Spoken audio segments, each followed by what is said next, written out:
ত্রয়োদশ জাতীয় নির্বাচন উপলক্ষে বাংলাদেশের অন্যান্য সকল জেলার মতো জামালপুর জেলায় বাংলাদেশ সেনাবাহিনী আইন শৃঙ্খলা রক্ষার জন্য নিয়োজিত আছে। আমরা সবাই জানি আমাদের মূল লক্ষ্য হচ্ছে একটি সুষ্ঠু এবং নিরপেক্ষভাবে অবাধভাবে সকলে যাতে নিরবিচ্ছিন্নভাবে এবং নিজের ইচ্ছায় ভোট কেন্দ্রে আসতে পারে, সেজন্য আমরা যৌথ বাহিনী কাজ করে যাচ্ছি।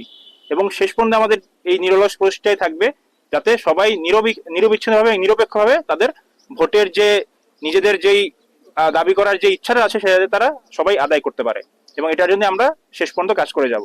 ধন্যবাদ ভাই। এই বিষয়টা হচ্ছে আমরা আমাদের পুরাটা টিমকে ভাগ করা হয়েছে বিভিন্নভাবে, এবং প্রত্যেকটা টিমের সাথে আমাদের নির্বাহী ম্যাজিস্ট্রেট থাকবে সাথে।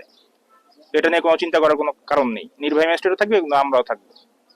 আমরা এবার হচ্ছে নিয়মিত বাহিনী হিসেবেই সব জায়গায় যাতে সুষ্ঠুভাবে এবং হচ্ছে যাতে কোনো বিশৃঙ্খলা সৃষ্টি না হয় সেই হিসেবে আমরা কাজ করব।